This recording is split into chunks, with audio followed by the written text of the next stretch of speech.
Hola la communauté, comment allez-vous? Aujourd'hui, on va parler d'une histoire qui a littéralement retourné la justice française. Fermez les yeux 2 secondes et imaginez, vous vous réveillez un matin, la police défonce votre porte parce qu'on vous accuse d'avoir violé des enfants. Vous risquez la prison à perpétuité, mais vous êtes innocent. Bienvenue à Outreau.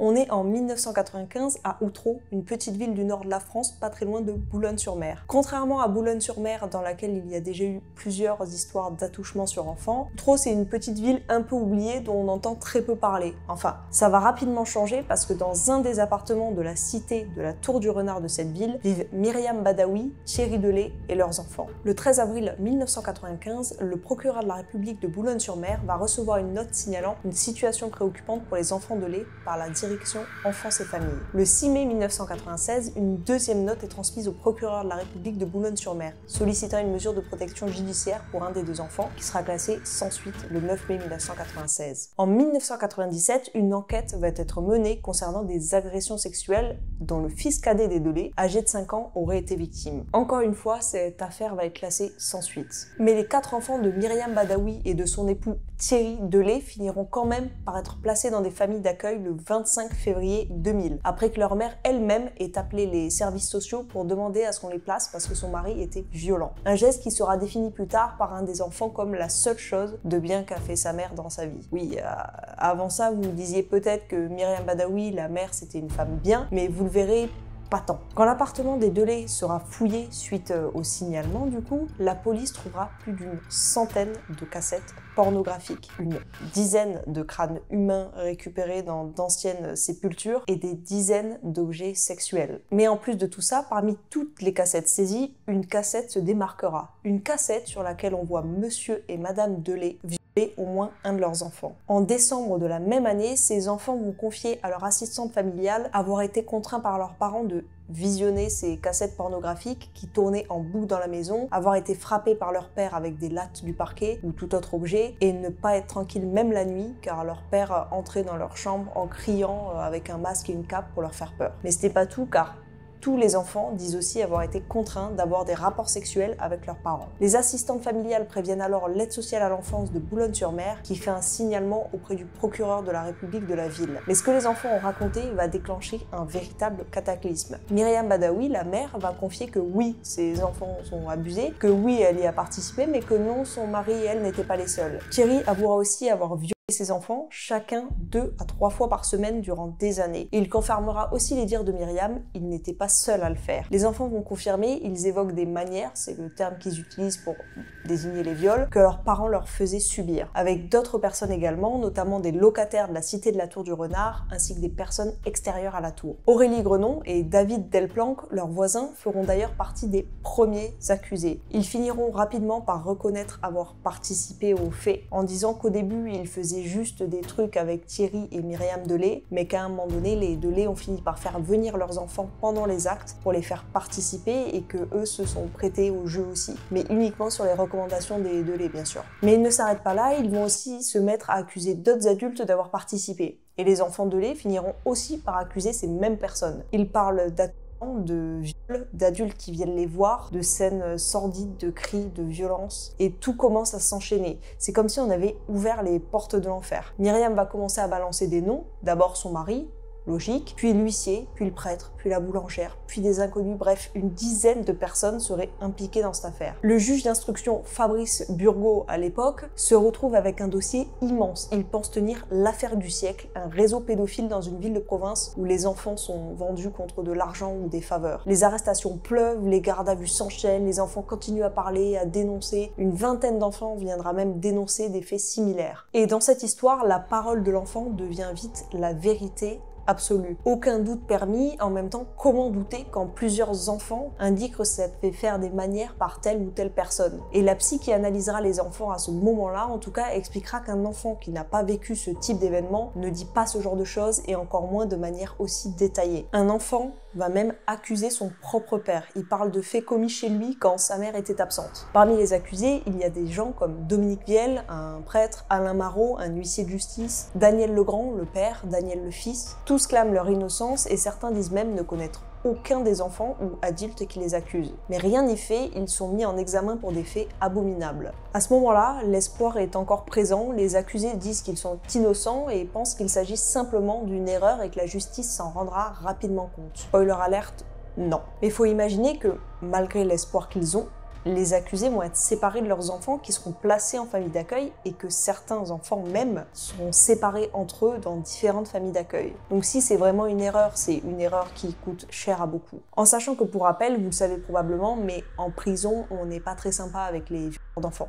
Donc il vaut mieux ne pas avoir ce type d'étiquette collée sur son dos là-bas. Bon, on est au début des années 2000, l'instruction est déjà bien avancée comme je viens de vous le dire. Plusieurs adultes ont été mis en examen pour des faits d'une gravité extrême, mais une lettre, une simple lettre, va complètement faire basculer cette affaire. Daniel Legrand, fils, un des accusés, envoie un courrier à France 3, aux juges d'instruction et aux autorités. Il dit ne plus supporter le poids de ce qu'il sait, il parle d'un meurtre. Le meurtre d'une petite fille qu'il aurait vue de ses propres yeux. Il dit qu'il était témoin, que l'enfant avait entre 5 et 6 ans, elle serait belge, elle aurait été violée puis battue à mort et qu'on aurait enterré son corps dans un jardin ouvrier pas loin de la Tour du Renard. Et là, vas-y qu'il va accuser des gens, dont les Delay. Daniel Legrand, à ce moment-là, il se dit qu'il a beau répéter qu'il est innocent, personne ne l'écoute, donc il va changer de stratégie. Mais ça va pas se passer comme prévu. Tout ça, ça va créer un effet boule de neige, parce que Myriam Badawi, elle va confirmer toute l'histoire. Elle dit que c'est vrai, elle reconnaît ce meurtre, dit que son mari y était, que d'autres aussi. Elle rajoute même des détails, la couleur du drap dans lequel le corps aurait été enroulé, les vêtements de la petite fille, les circonstances, bref. Elle va jusqu'à dire qu'elle a assisté à l'enterrement, et vas-y qu'elle en rajoute une couche encore et encore. Comme à chaque fois qu'elle témoigne, c'est un amas de détails, de nouvelles accusations et ainsi de suite. Une réaction que Daniel Legrand n'avait pas prévue parce que,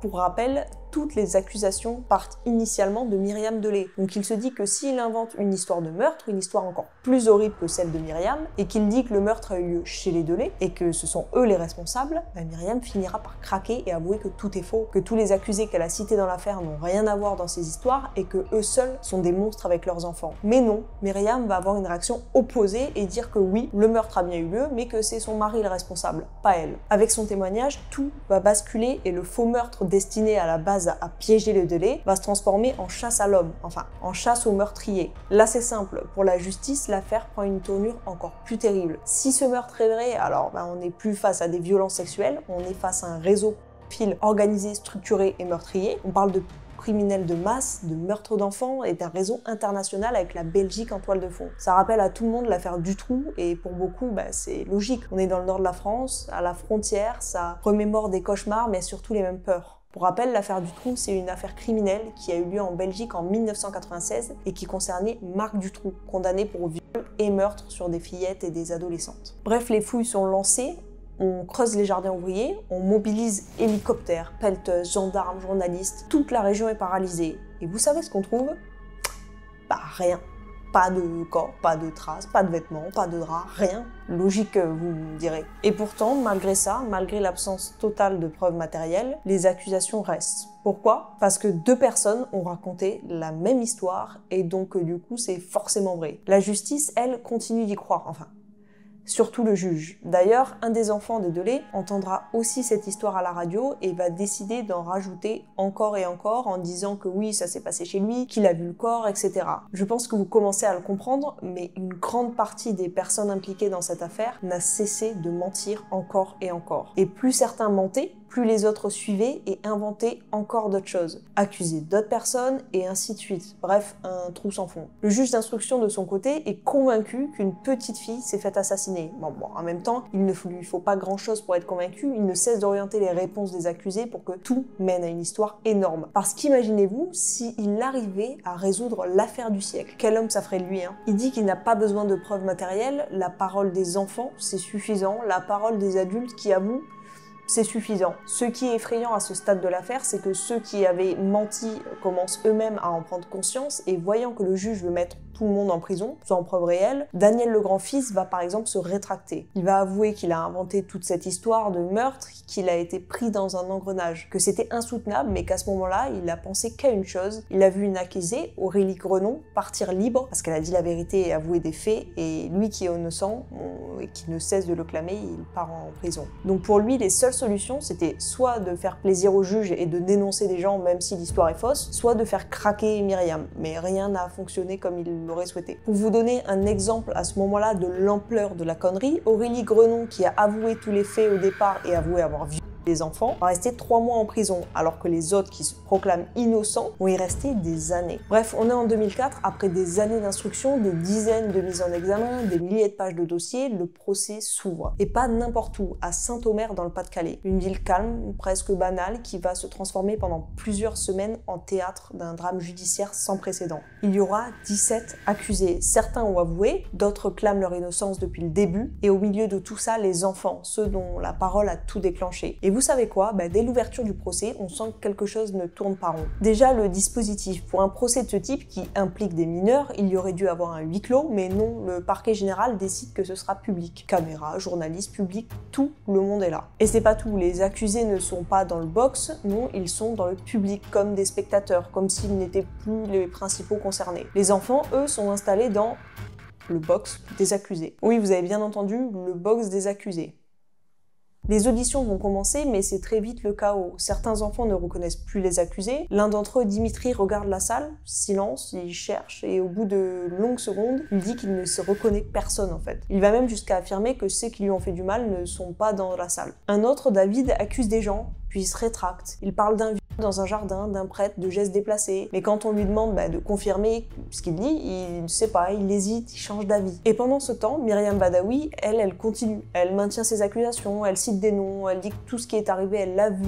Et elle réaccuse Dominique Viel, le prêtre, elle l'accuse de viol, de séances avec des chiens, de scènes d'horreur, bref, des trucs horrible. Mais tout va changer durant le procès. Les enfants vont devoir répondre à plusieurs reprises aux questions. Ils vont continuer à dire ce qu'ils disent depuis le début, mais toujours de manière hésitante. Bref, tout est un peu bizarre. Les enfants sont intimidés, on les harcèle, on les pousse à parler, à raconter tout ce qui s'est passé. En détail, forcément, on les traite de menteurs, les enfants sont mal à l'aise, ne sont pas très bien. Et Myriam Badaoui, tout ça, elle va le voir. Et elle va se lever pour défendre ses enfants. Elle va dire qu'il faut arrêter de poser des questions à ses enfants, qu'il ne faut pas dire que ce sont des menteurs.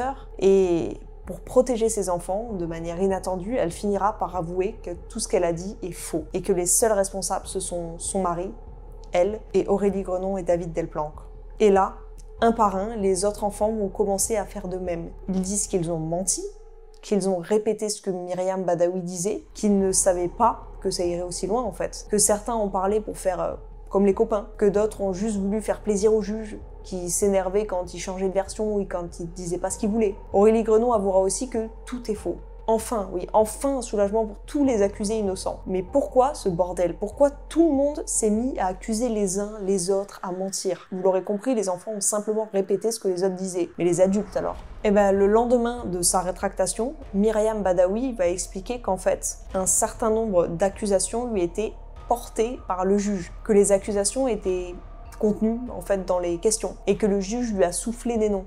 Et pour faire plaisir au juge, elle validait l'information, pour l'avoir dans sa poche en fait. 4 des accusés plaidaient donc coupables. Thierry Delay, Myriam Delay, ou Badaoui, et leur voisin de palier, David Delplanque et Aurélie Grenon. Les autres plaident l'innocence et font bloc contre les 4 personnes plaidant coupables, qui les ont d'ailleurs dénoncées. Et après 15 heures de délibération, tombe le verdict. Un verdict que personne ne comprend. Il va y avoir 7 acquittements et 10 condamnations. 15 ans pour Myriam Badaoui, 20 ans pour Thierry Delay, 6 ans pour David Delplanque, 4 ans pour Aurélie Grenon, 18 mois avec sursis pour Marocco, 3 ans avec sursis pour Sandrine Lavier, 3 ans de prison dont 1 avec sursis pour Daniel le grand-fils, 4 ans de prison pour Thierry Dosque, 6 ans de prison pour Franck Lavier et 7 ans de prison pour Dominique Viel. Oui, j'ai cité 6 noms dans le lot qui clament leur innocence depuis le début de l'histoire et qui pourtant sont quand même condamnés. Alors est-ce qu'il y aurait eu des preuves et ce seraient simplement des menteurs qui n'assument pas leurs actes?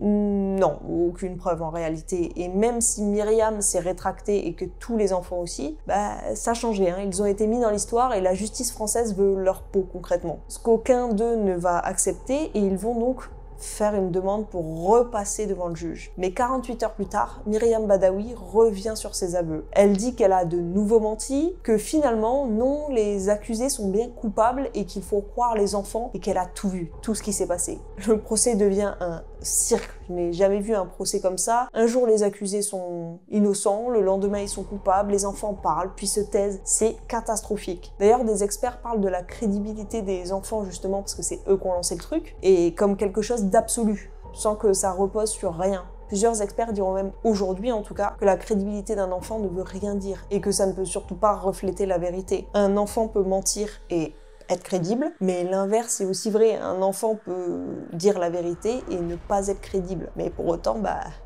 ça reste la vérité. On interroge même le juge d'instruction Burgot à la barre pour comprendre pourquoi est né un tel fiasco et comment surtout. Et devinez sa réponse. Il explique qu'il a fait 2 colonnes, une pour les charges, une pour les décharges, et qu'il a suivi celle qui était la plus remplie. Voilà. C'est comme ça qu'il a envoyé des gens en prison. Parce qu'une colonne est plus grosse qu'une autre. Je sais pas vous, mais globalement, j'ai vraiment l'impression que c'est une défense qu'aurait pu utiliser un enfant, en fait.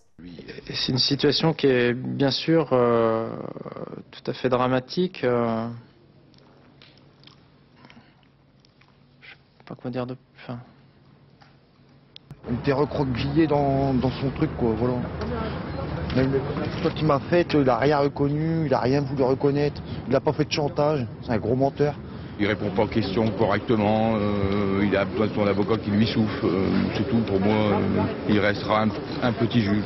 C'est comme si dans cette affaire, on avait voulu condamner un peu tout le monde pour ne pas perdre complètement la face, pour ne pas que tout cet édifice s'écroule entièrement. Comme si on se disait, ok, on s'est trompé, mais pas sur tout, donc ça passe. Alors quand le verdict tombe, il y a un mélange de colère, d'incompréhension, de tristesse. Les familles sont effondrées, les accusés sont brisés, les avocats sont écœurés, et surtout, tout le monde comprend une chose, la justice française vient de commettre une erreur historique. On a enfermé des innocents, on a brisé des familles, et le pire, c'est que c'est pas fini. On est début 2005, l'appel est lancé, plusieurs accusés refusent d'en rester là. Ils veulent effacer une condamnation qui ne repose sur rien, et ils veulent le faire haut et fort, parce qu'ils n'ont plus rien à perdre, vous vous en doutez. Et cette fois, l'ambiance est très différente. Ceux qui avaient accusé, ceux qu'on avait dit de crédibles à l'époque, ceux par qui tout avait été construit, ils sont là et ils reviennent un par un. Les enfants avouent à nouveau avoir menti. D'ailleurs, un des enfants dit clairement qu'il avait accusé Dominique Viel, donc le prêtre, pour faire comme les autres à l'école. C'est vraiment terrible parce que c'est pas juste une affaire judiciaire, pas juste un dossier, c'est littéralement une tragédie humaine. On a des enfants complètement perdus, détruits, abîmés, manipulés par les adultes, par la justice, par les médias. Et ils se retrouvent là à 12 ou 13 ans à essayer encore de réparer une machine qu'ils n'ont jamais vraiment voulu lancer. Et dans ce chaos arrive enfin tout ce que tout le monde veut voir depuis le départ. La justice dit que cette affaire est un échec, un fiasco, que la justice s'est trompée, que l'institution dans son ensemble, la police, les magistrats, les experts, la presse, a failli et tous les innocents finiront enfin par être acquittés. Enfin, tout sauf un homme qui n'aura jamais eu de procès, un homme qui est mort en prison à cause de cette affaire, François Mourmand. Un homme innocent qui ne pourra jamais être réhabilité. Quand les acquittements sont prononcés à Paris, c'est un soulagement immense pour les accusés. Certains pleurent, d'autres n'arrivent même pas à y croire. Ils sortent du tribunal comme on sortirait d'un cauchemar éveillé. On va retrouver mon petit garçon, ça fait 3 ans qu'on me l'a pris. Et j'avais rien fait, j'ai toujours dit que j'avais rien fait. Dans l'affaire d'Outreau, 12 enfants ont été reconnus victimes et indemnisés par l'État de 10 000 € à 30 000 €. Pareil pour les non-responsables qui seront acquittés, ils recevront les indemnisations les plus importantes jamais versées par l'État, des sommes allant jusqu'à des centaines de milliers d'euros. On se dit que l'histoire finit bien et que c'est une chance, peut-être, mais ils sont restés pour certains des années en prison, pour rien, littéralement, mais aussi ils auront toujours l'étiquette d'un accusé, d'un coupable, une étiquette qu'ils traîneront pendant des années, voire toute leur vie en fait. Et même si la justice reconnaît leur innocence, leur image reste celle d'un présumé. Ils sortent aussi sans travail, souvent sans logement, sans leurs enfants qu'ils n'ont pas vus depuis des années. Ils ont perdu leur maison, leur couple, leur réputation et parfois même leur santé mentale. L'un d'eux, par exemple, Alain Maréco, l'huissier, il expliquera qu'à sa sortie, il ne lui reste plus rien, plus de maison, plus de femme. Sa mère est morte pendant qu'il était en détention, il est endetté. Parmi tous les autres accusés, Daniel Legrand témoigne aussi. Il avait 20 ans au moment des faits, 23 ans au moment de sa sortie, et ces 3 années, elles l'ont défiguré. Il se reconnaît plus. Il explique avoir des hallucinations, entendre des voix, voir des flashs du tribunal, de la prison, avoir l'impression que tout le monde le regarde, et c'était pas parce que la justice est innocente que malheureusement que la société t'oublie. Pour parler des enfants, les enfants parce qu'ils sont au cœur quand même de toute cette histoire. Ils ont menti. Beaucoup d'entre eux, à 10 ans, 11 ans, ont été exposés médiatiquement, cicatrisés, interrogés des dizaines de fois dans des conditions parfois totalement inadaptées. Et certains diront on nous accuse d'avoir menti.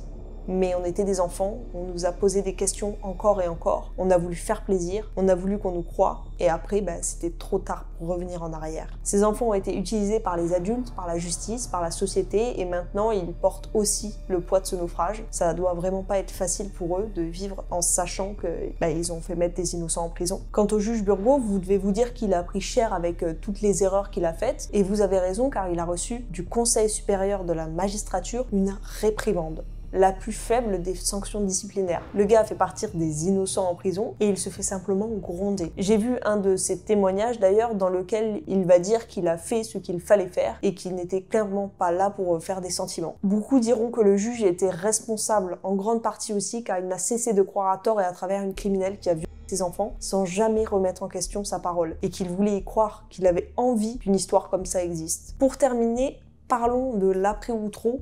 Parce que oui, j'aimerais vous dire que tout le monde se sent bien, dans le meilleur des mondes, et qu'aucun fait n'a eu lieu après, mais ce serait vous mentir. Certains acquittés ont bien été impliqués dans des affaires judiciaires après Outreau. Franck Lavier a été condamné en 2012 pour violence sur ses enfants et en 2023 pour agression sexuelle sur sa fille. Shérif Delay, l'un des enfants victimes, a été mis en examen en 2022 pour tentative de meurtre sur sa compagne. Thierry Delay s'en prend désormais à des adultes vulnérables. C'est en ces termes en tout cas que la procureure a évoqué le principal accusé de l'affaire Outreau, condamné à Toulouse à 2 ans de prison pour harcèlement et agression sexuelle sur une résidente handicapée côtoyée dans un des centres de Haute-Garonne. L'homme de 56 ans, qui avait déjà purgé la peine donc de 15 ans d'emprisonnement pour le viol notamment de ses 4 enfants à Outreau, a fait également du coup l'objet d'un suivi socio-judiciaire de 5 ans avec une obligation de soins et d'interdiction d'entrer en contact avec la victime. Mais le positif après cette histoire, c'est que selon une analyse du service statistique de la chancellerie, entre 2005 et 2016, les condamnations pour